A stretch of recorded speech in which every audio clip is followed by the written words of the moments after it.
नमस्कार मेरे प्यारे दोस्तों। साथियों, आपने एमपीजीके में मध्य प्रदेश के पुनर्गठन को कई बार पढ़ा होगा, लेकिन आज हम जिस तरीके से पुनर्गठन को पढ़ेंगे, यकीन मानिए कि इस तरीके से आपने कभी भी मध्य प्रदेश के पुनर्गठन को नहीं समझा होगा।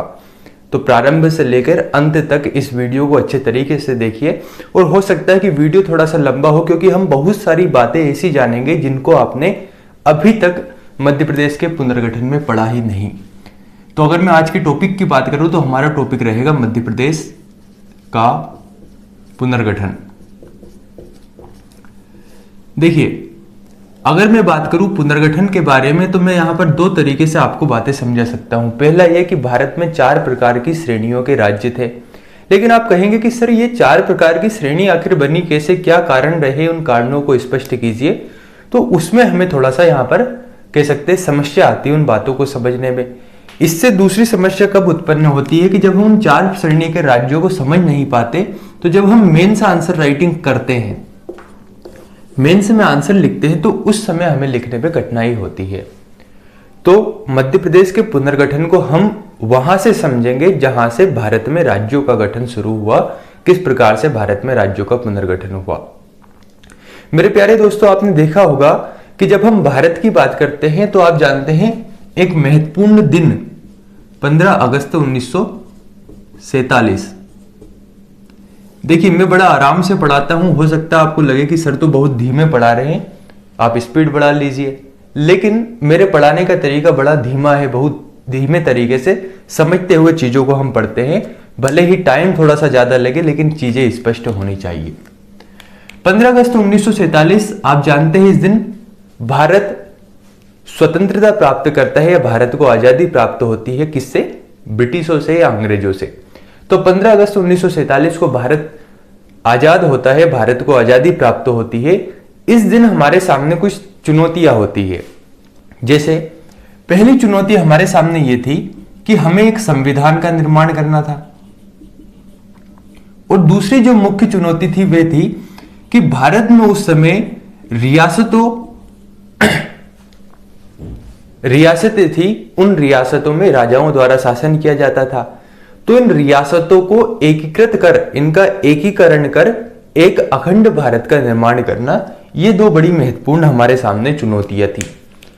तो हमने क्या किया, 15 अगस्त 1947 के बाद हमने संविधान के निर्माण के लिए तो एक सभा का गठन कर दिया, जिसका नाम था संविधान सभा।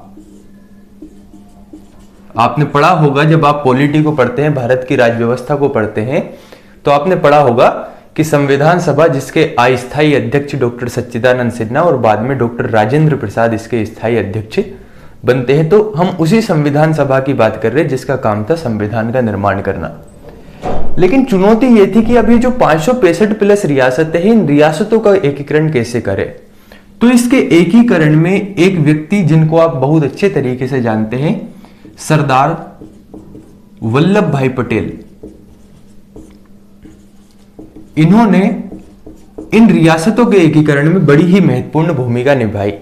तो समझिए, थोड़ा सा 1947 के पॉइंट ऑफ व्यू से समझिए कि 1947 में हमें आजादी प्राप्त होती है, और आजादी प्राप्त होने पर हमारे सामने 2 चुनौतियां हुई, संविधान का निर्माण करना और इन रियासतों का एकीकरण कर अखंड भारत का निर्माण करना। तो लगभग 565 प्लस इससे अधिक उस समय रियासतें थी, और इनका एकीकरण किया जाता है सरदार वल्लभ भाई पटेल द्वारा। अब समस्या यह आती है कि आप इन रियासतों का एकीकरण तो कर रहे हैं, लेकिन इन रियासतों को किस प्रकार से आप भारत में मिला रहे हैं, किस प्रकार के राज्यों को यहां पर बना रहे हैं। तो देखिए, 1947 में ही 3 प्रकार के राज्यों की श्रेणियां थी, 3 प्रकार के प्रशासनिक इकाइयां थी। पहली प्रशासनिक इकाई थी ब्रिटिश प्रांत, ठीक है। दूसरी प्रशासनिक इकाई थी देशी रियासतें, जो अभी हमने देखा लगभग 565 से अधिक। और तीसरी प्रशासनिक इकाई थी चीफ कमिश्नरी क्षेत्र।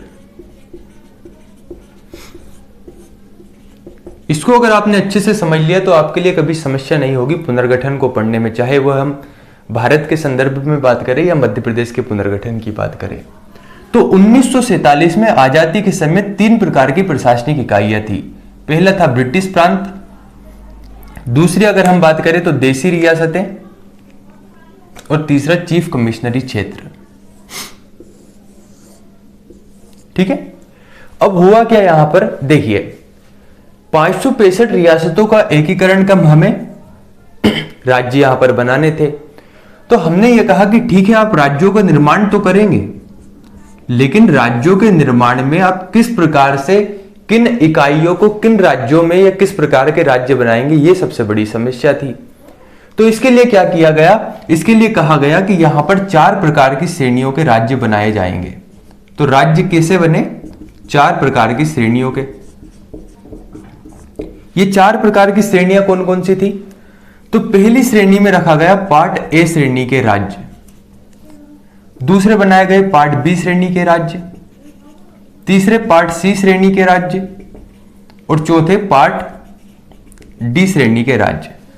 तो यहां तक तो समझ में आ गया कि 1947 में रियासतों और ब्रिटिश प्रांतों के एकीकरण के द्वारा 4 प्रकार की श्रेणियों के राज्य बनाए गए, लेकिन किस पार्ट में किन कह सकते हैं प्रांतों को या रियासतों को रखना है, इसके लिए क्या किया गया?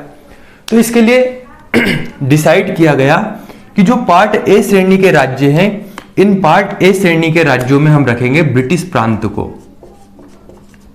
ठीक है, पार्ट बी श्रेणी के राज्यों में हम रखेंगे देसी रियासतों को, पार्ट सी श्रेणी में भी हम देसी रियासतों को रखेंगे, लेकिन चूंकि यहां पर देसी रियासतें 2 प्रकार की थी, कुछ बड़ी रियासतें थी, कुछ छोटी रियासतें। तो पार्ट सी श्रेणी में छोटी रियासतों को रखेंगे और यहीं पर रखेंगे चीफ कमिश्नरी क्षेत्र को। और पार्ट डी में एक भाग अलग से रखा गया जिसका नाम था अंडमान निकोबार। जो आप अंडमान निकोबार द्वीप समूह आप जानते हैं, इसे रखाया गया पार्ट डी श्रेणी के राज्यों में। अब यहां पर यह तो निश्चय हो गया कि पार्ट ए, बी, सी और डी श्रेणी के राज्यों का आपने गठन किया, निर्माण किया, और ये जो 3 प्रशासनिक इकाई थी इन्हें भी आपने बांट दिया कि पार्ट ए श्रेणी में तो ब्रिटिश प्रांत को रख दिया, जहां पर ब्रिटिश गवर्नमेंट डायरेक्ट रूप से शासन करती थी उन्हें कहते थे ब्रिटिश प्रांत। देसी रियासतें जहां पर राजा शासन करता था, लेकिन उस समय जो रियासतों की बागडोर थी वे थी अंग्रेजों के हाथों में। तो यहां पर देसी रियासतों को शामिल किया गया पार्ट बी और पार्ट सी में। बड़ी रियासतें हैं तो पार्ट डी में रख दिया गया और छोटी रियासतें हैं तो पार्ट सी में, और एक अलग से रख दिया गया अंडमान निकोबार द्वीप समूह। अब यह कहा गया कि आपने ये 4 श्रेणियों के राज्य तो बना दिए, लेकिन यहां पर सर्वोच्च पद पर कौन होगा? तो पार्ट ए श्रेणी के राज्यों में कहा गया कि यहां पर जो यहां का प्रमुख रहेगा उसे कहा जाएगा राज्यपाल, यानी गवर्नर। कभी कभी प्रश्न पूछ लिया जाता है कि पार्ट ए श्रेणी के राज्यों में प्रमुख कौन होते थे, तो ध्यान रखना राज्यपाल। पार्ट बी श्रेणी के राज्यों में कौन होंगे? तो यहां पर कहा गया एक पद का सृजन किया गया जिसका नाम था राज प्रमुख। यही पद पार्ट सी श्रेणी में भी रखा गया।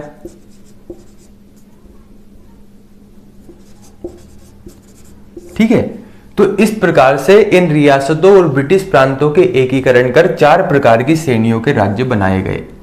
अब थोड़ा सा स्थिति को आप समझकर देखिए। यहां पर 1947 में आजादी प्राप्त हुई तो हमने इकाइयों को, जो प्रशासनिक इकाई थी, उन्हें हमने 4 श्रेणियों के राज्यों में यहां पर विभक्त कर दिया, 4 श्रेणियों के राज्य निर्मित कर दिए।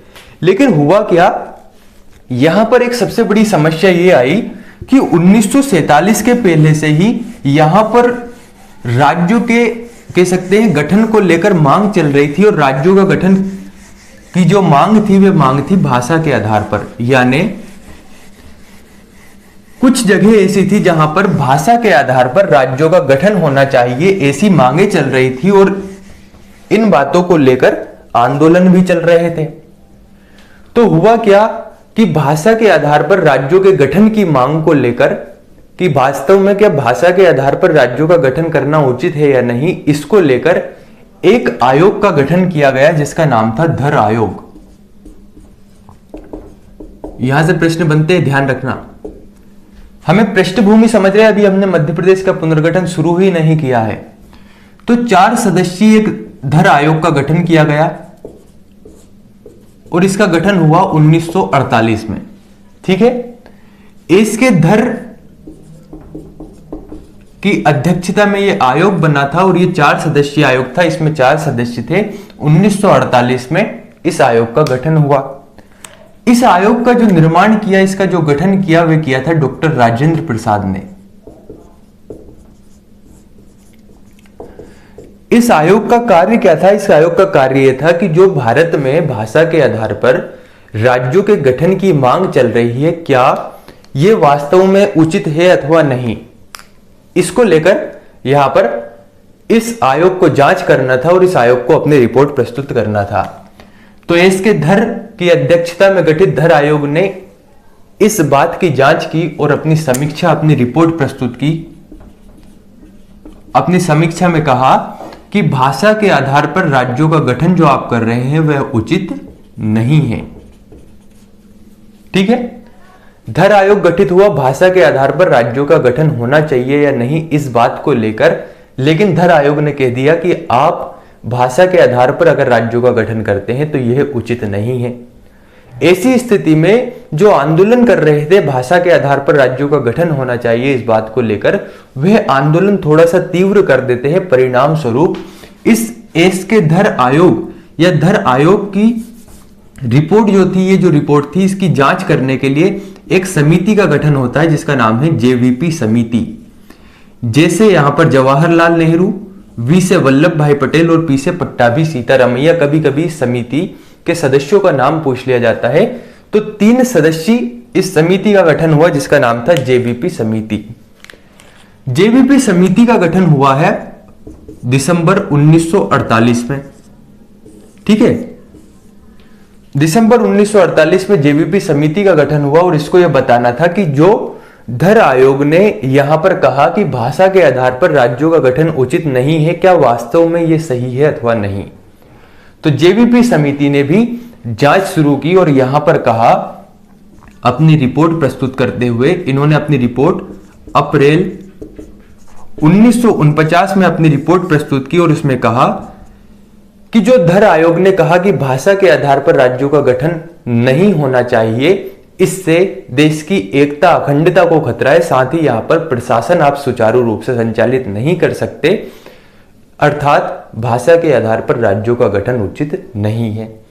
जब धर आयोग और जेवीपी समिति दोनों ने ही यह बात कह दी कि भाषा के आधार पर राज्यों का गठन नहीं होना चाहिए, तो परिणाम यह निकला कि मद्रास राज्य, उस समय जो मद्रास राज्य था, मद्रास राज्य के तेलुगु भाषियों द्वारा आंदोलन इतना तीव्र होता है कि इनके एक नेता थे पोटी श्री रामुल्लू।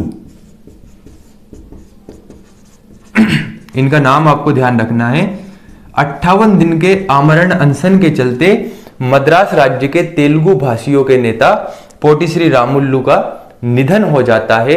परिणाम स्वरूप यहां पर स्थितियां बहुत ही बिगड़ने लगती है और इसी कारण 1 अक्टूबर 1953 को भाषा के आधार पर पहले राज्य का गठन करना पड़ता है जिसका नाम था आंध्र प्रदेश। आपने सुना होगा कि भाषा के आधार पर पहला राज्य गठित हुआ आंध्र प्रदेश, या आंध्र प्रदेश का गठन कब हुआ? 1 अक्टूबर 1953। तो हुआ क्या, धर आयोग और जेवीपी समिति ने जब अपनी समीक्षा, अपनी रिपोर्ट प्रस्तुत की और उसमें भाषा के आधार पर राज्यों के गठन की मांग को अस्वीकार कर दिया, तो स्थितियां बिगड़ने लगी। मद्रास राज्य के तेलुगु भाषियों द्वारा आंदोलन तीव्र कर दिया गया। इनके नेता पोटी श्री रामुल्लू आमरण अनशन के चलते 58 दिन में इनकी मृत्यु हो गई और परिणाम स्वरूप जैसे ही स्थितियां और भी बिगड़ने लगी तो भाषा के आधार पर पहले राज्य का गठन करना पड़ा जिसका नाम था आंध्र प्रदेश। और इसका गठन कब हुआ? 1 अक्टूबर 1953। आपको ये डेट ध्यान रखनी है, ये एग्जाम में पूछी जाती है।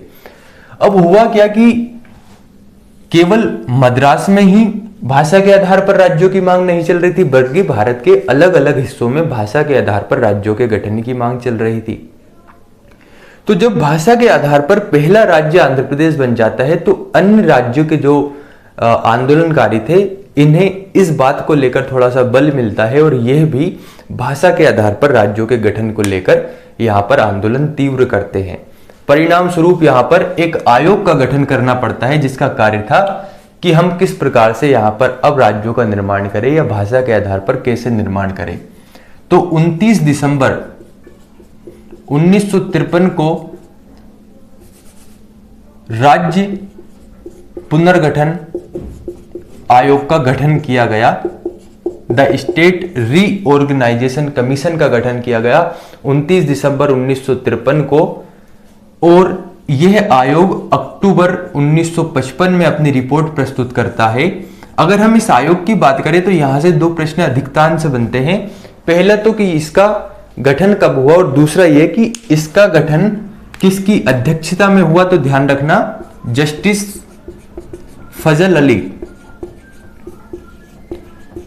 फजल अली की अध्यक्षता में राज्य पुनर्गठन आयोग द स्टेट रीऑर्गेनाइजेशन कमीशन का गठन हुआ, और इसके अन्य दो सदस्य थे, जिनमें पहला नाम था हृदयनाथ कुंजरू, ठीक है, और दूसरे थे के.एम. पणिकर। आपको यह बात ध्यान रखनी है कि राज्य पुनर्गठन आयोग के दो अन्य सदस्य कौन थे, तो हृदयनाथ कुंजरू और के.एम. पणिकर।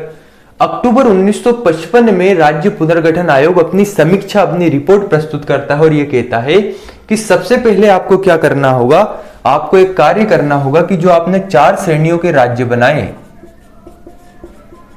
इन 4 श्रेणियों के राज्यों को समाप्त कीजिए। जैसे हमने देखा था part A, part B, part C और पार्ट डी। तो ये जो 4 श्रेणी के राज्य है, इनको समाप्त कर दीजिए। ठीक है साहब, समाप्त कर दिया जाता। तो इसकी जगह पे क्या करें, तो इन्होंने कहा इसकी जगह पर 2 श्रेणियों के राज्य बनाइए, जो आप वर्तमान में देखते हैं, एक तो राज्य, दूसरा संघ शासित प्रदेश या केंद्र शासित प्रदेश। यहां तक स्पष्ट हो गया। दूसरी इन्होंने सिफारिश की कि जो आपने पार्ट बी और पार्ट सी में राज प्रमुख का पद का सृजन किया था, उस राज प्रमुख के पद को समाप्त कीजिए। तो दूसरी कंडीशन राज्य पुनर्गठन आयोग की थी कि राज प्रमुख के पद को समाप्त किया जाए। तीसरा इन्होंने कहा कि 14 राज्य और 6 केंद्र शासित प्रदेशों का निर्माण कीजिए। अगर आपने 2020 का प्रीलिम्स का पेपर देखा होगा, जो आपका जुलाई में हुआ था, तो वहां पर यह प्रश्न बना हुआ था कि कितने राज्यों के गठन की बात की गई, तो 14 राज्यों और 6 केंद्र शासित प्रदेश इसका सही आंसर था। क्वेश्चन ऐसे ही बनते हैं। तो 29 दिसंबर 1953 राज्य पुनर्गठन आयोग गठित होता है। अक्टूबर 1955 में यह अपनी रिपोर्ट प्रस्तुत करता है और कहता है कि 14 राज्यों और 6 केंद्र शासित प्रदेशों का आप गठन कीजिए। परिणाम स्वरूप होता क्या है कि इन्हीं में से 14 राज्य और 6 केंद्र शासित प्रदेशों का गठन किया जाता है, जिसमें एक हमारे मध्य प्रदेश का गठन भी होता है, जिसका गठन होता है 1 नवंबर 1956। मुझे लग रहा है कि अब आपको कहानी स्पष्ट समझ आ गई होगी कि मध्य प्रदेश का गठन कैसे हुआ। तो 14 राज्य 6 केंद्र शासित प्रदेशों के गठन में एक राज्य हमारा मध्य प्रदेश था। तो अब अगर क्वेश्चन बनता है कि मध्य प्रदेश के गठन का आधार क्या था, तो आपको ध्यान रखना है भाषाई आधार था, यानी मध्य प्रदेश का गठन भाषा के आधार पर हुआ। दूसरा प्रश्न, मध्य प्रदेश का गठन कब हुआ? 1 नवंबर। इस 1 नवंबर को मध्य पर्व के नाम से भी जाना जाता है। दो बातें आपको ध्यान रखनी है, ठीक है। 1 नवंबर 1956 को मध्य प्रदेश का गठन हुआ, जिसे मध्य पर्व के नाम से जाना जाता है। तीसरा प्रश्न, इसका गठन किस आयोग की कह सकते हैं समीक्षा या सिफारिश पर हुआ? तो राज्य पुनर्गठन आयोग या फजल अली राज्य पुनर्गठन आयोग की समीक्षा पर इस आयोग का गठन हुआ। तो मेरे साथियों, इस प्रकार से भारत में 14 राज्य और 6 केंद्र शासित प्रदेशों, साथ ही राज प्रमुख के पद समाप्त करने की बात की गई। किसने? राज्य पुनर्गठन आयोग ने। तो अब हमने 2 प्रकार की स्थिति यहां पर देखी। पहली स्थिति 1947 से लेकर 1956 तक की, जिसमें 4 श्रेणियों के राज्य थे, और दूसरी स्थिति हमने देखी, कह सकते हैं 1956 में किस प्रकार से राज प्रमुख का पद समाप्त किया गया, किस प्रकार से 4 श्रेणियों को समाप्त किया गया और राज्यों का निर्माण किया गया। तो हमें अब मध्य प्रदेश का पुनर्गठन यहां से सही तरीके से शुरू हो रहा है, इसको समझना है। तो 1947 से लेकर सबसे पहले 1956 तक की स्थिति हम देखेंगे। आप मैप को समझते चलिए, आपका कार्य हो जाएगा। तो हम सबसे पहले बात करेंगे 1947 से 1956। देखिए 1947 टू 1956। अब आपको पता था 1947 में क्या हुआ था, 4 श्रेणी बनाई गई। तो स्वाभाविक सी बात है कि 1947 से 1956 तक 4 श्रेणियों के राज्य यहां पर मध्य प्रदेश में भी दिखेंगे। एक श्रेणी को हम हटा देते हैं क्योंकि उसमें अंडमान निकोबार द्वीप समूह था, तो यहां पर पार्ट ए, बी और सी श्रेणी के राज्य तो दिखेंगे ही। देखिए ये जो हमारा मध्य प्रदेश था, ये मध्य प्रदेश 1947 से 1956 तक ऐसा नहीं था जैसा आज आपको देखने को मिलता है। उस समय इसकी थोड़ी सी स्थिति कुछ ये यहां तक फैला हुआ था इस तरीके से, ठीक है। ये वाला जो भाग था, इस वाले भाग को कहा जाता था सेंट्रल प्रोविंस एंड बरार, इसे सीपी बरार के नाम से भी जाना जाता था, ध्यान रखना है। ये वाला जो क्षेत्र था इसे कहा जाता था विंध्य प्रदेश। इस वाले क्षेत्र को भोपाल स्टेट के नाम से जाना जाता था, और ये वाला जो क्षेत्र है इसे कहा जाता था मध्य भारत। अब अगर आपने ध्यान से मेरी बातों को सुना था कि पार्ट ए श्रेणी में किसे शामिल किया गया था, तो हमने देखा था पार्ट ए श्रेणी में शामिल किया गया था ब्रिटिश प्रांत को।